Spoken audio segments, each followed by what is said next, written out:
Hello students, myself Rakesh Vachar, Director of Sahil Commerce Faculty.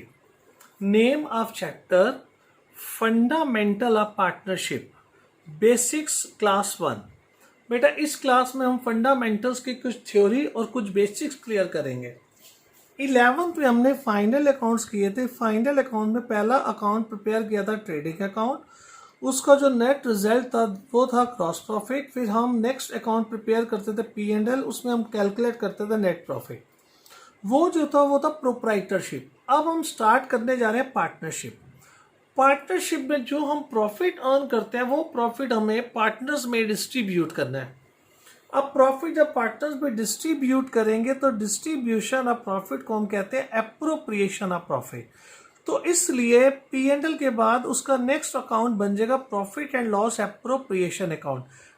P&L appropriation account shows the distribution of the profit among the partners. तो इसलिए इसमें हमें P&L के आगे हमें एक क्वेश्चन में नेट प्रॉफिट गिवन होगा, उसके कंटिन्यू करते हुए हम बनाएंगे profit and loss appropriation account. उस प्रॉफिट एंड लॉस एप्रोप्रिएशन का सबसे पहले हम फॉर्मेट करेंगे तो उसमें हमें क्या क्या लेना है। सबसे पहले बेटा जो हमने नेट प्रॉफिट कैलकुलेट किया था प्रॉफिट एंड लॉस में, वो हम यहां ले लेंगे। उस जब आ जाएगा profit and loss net profit, that is profit before appropriation. Before appropriation इसलिए क्योंकि अभी हमने इसमें से प्रॉफिट डिस्ट्रीब्यूट करना है। सेकेंड अकाउंट बनेगा कैपिटल अकाउंट। जैसे कि हम 11th में कैपिटल बैलेंस शीट प्रिपेयर करते थे, बैलेंस शीट में हम कैपिटल में से ड्राइंग्स माइनस करते थे, प्रॉफिट प्लस करते थे। अब वो प्लस और माइनस की बजाय उसे अकाउंटिंग फॉर्म में लेने, तो हम नेक्स्ट अकाउंट बनाएंगे पार्टनर्स कैपिटल अकाउंट।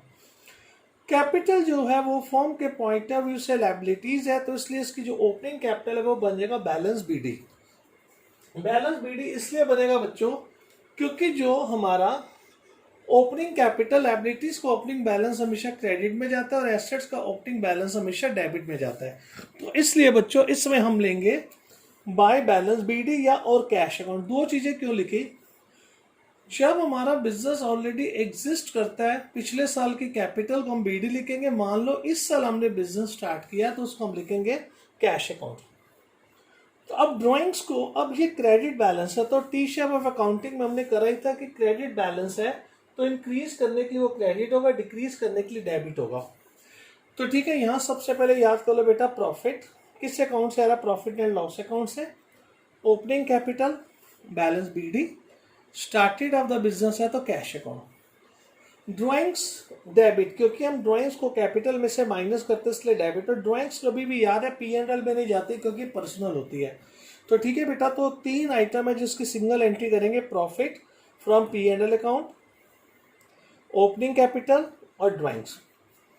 अब हम पार्टनर्स ने जो पैसा इन्वेस्ट किया था कैपिटल, उस कैपिटल पर हम पार्टनर्स को इंटरेस्ट पे करते हैं।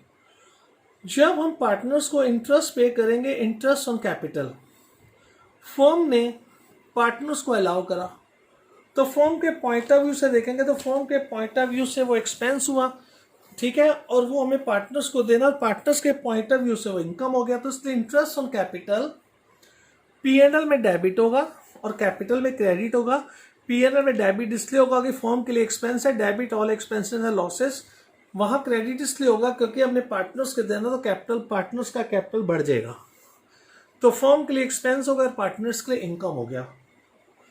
इसी तरह से हम पार्टनर्स को दो एप्रोप्रिएशन और देते हैं, एक पार्टनर्स सैलरी और एक पार्टनर्स कमीशन। तो हम कुल मिलाकर पार्टनर्स को तीन तरह के एप्रोप्रिएशन करते हैं। पहले इंटरेस्ट ऑन कैपिटल, सैलरी और commission. Interest on capital, salary और कमीशन, ये तीनों फॉर्म के लिए एक्सपेंस है तो पार्टनरशिप फॉर्म के एक्सपेंस है तो फॉर्म में डेबिट हो जाएंगे और देखो कैपिटल अकाउंट में क्रेडिट हो जाएंगे। क्यों क्रेडिट होंगे? क्योंकि पार्टनर के पॉइंट ऑफ व्यू से वो इनकम है। तो अब जब पार्टनर्स पैसा ड्रॉ करते हैं उसे ड्राइंग्स कहते हैं। ड्राइंग्स पर हम अमाउंट अलाउ नहीं करेंगे, इंटरेस्ट चार्ज करेंगे। चार्ज करें, फर्म ने पार्टनर से चार्ज किया तो फर्म के पॉइंट ऑफ व्यू से इनकम हो गया, फर्म के लिए इनकम और पार्टनर्स के लिए एक्सपेंस। तो अब यहाँ क्रेडिट यहाँ डेबिट। तो पहले सबसे पहले फॉर्मेट कैसे याद करना है? First point profit from P&L account, तो हम लिखेंगे by P&L account. Opening capital के लिए apply balance BD, drawings. Three amounts allow करेंगे इंटरेस्ट ऑन कैपिटल, सैलरी और कमीशन, फॉर्म के लिए एक्सपेंस, पार्टनर के लिए इनकम। अब उसके बाद जो फाइनल प्रॉफिट होगा ना, वो प्रॉफिट हम पार्टनर्स में डिस्ट्रीब्यूट कर देंगे, लिखेंगे profit transfer to capital account. अब ये प्रॉफिट जब हम पार्टनर्स को देंगे तो इससे भी पार्टनर्स का कैपिटल अकाउंट बढ़ जाएगा। तो profit and loss appropriation account, ये उनको जो शेयर मिला, यानी कि शेयर ऑफ प्रॉफिट। तो इस तरह से भी क्वेश्चन आ जाता है कि कैपिटल अकाउंट की क्रेडिट साइड में कौन कौन सी एंट्रीज आएंगी। पहली ओपनिंग कैपिटल, दूसरा इंटरेस्ट ऑन कैपिटल, तीसरा सैलरी, चौथा कमीशन और पांचवा शेयर ऑफ प्रॉफिट। और यहाँ तीन चीजें आएंगी, ड्राइंग्स, एक इंटरेस्ट ऑन ड्राइंग्स और एक सीडी। तो अब फाइनली एक बार अपने माइंड में सारी चीजें रिकॉल करते हैं। P&L एप्रोप्रिएशन अकाउंट में सबसे पहले आ जाएगा बाय नेट प्रॉफिट। वो नेट प्रॉफिट किस अकाउंट से आया? प्रॉफिट एंड लॉस अकाउंट से। तो हम लिखेंगे by profit and loss account. ठीक है, नेट प्रॉफिट से बोलते हैं प्रॉफिट बिफोर एप्रोप्रिएशन। प्रॉफिट में से तीन चीजें पार्टनर्स को अलाउ करेंगे, एक इंटरेस्ट ऑन कैपिटल, एक पार्टनर सैलरी और कमीशन। ये तीनों फर्म के पॉइंट ऑफ व्यू से एक्सपेंस है, तो P&L एप्रोप्रिएशन में डेबिट होंगे। और पार्टनर्स के लिए इनकम है तो क्रेडिट होंगे, तो by interest on capital, by salary और बाय कमीशन। और जो फाइनल प्रॉफिट बचेगा, profit transfer to partners capital account, वो हम पार्टनर्स को देंगे तो पार्टनर्स का कैपिटल अकाउंट बढ़ जाएगा, तो लिखेंगे by P&L appropriation account, share of profit. और डेबिट साइड में एक ड्राइंग्स क्योंकि कैपिटल कम करता है, कैपिटल इंक्रीज होगा तो क्रेडिट होगा, डिक्रीज होगा तो debit. Drawings, interest on drawings और बैलेंस CD।